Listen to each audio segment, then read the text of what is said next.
Rostdan chiqdim, sen alay qilyapsan. Domlaning oldida o'zim borib kelaman. Hurmatli kuzatuvchilar, bizda bugun navbatdagi viza olgan o'quvchimiz Mavlonbek o'quv markazimizga kelgan. Bir-ikki ovoz dilizxorlarni bir eshitamiz. Vodiy ta'limni necha o'qiding, Mavlonbek? Vodiy ta'lim o'quv markazida umumiy 6,5 oy o'qidim. O'z darajamga erishdim. Necha olding? Top 2 oldim. Eskadan ham 2 daraja oldim. Vizaga qaysi biri bilan topshirgansan? Eskadan 267 ball bilan 2 olib topshirdim.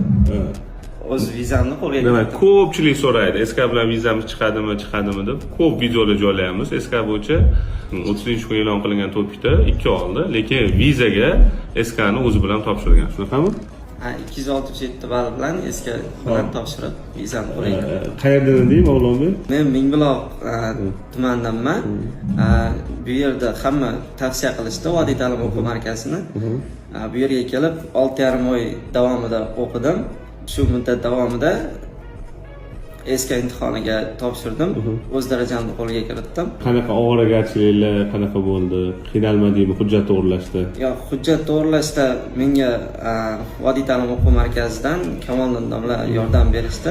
Hammaga tavsiya qilaman. O'qishga tayyorgarlik ko'rayotgan, viza olishga qiziqayotgan o'quvchilarga, tanishlarga yuborib qo'yinglar.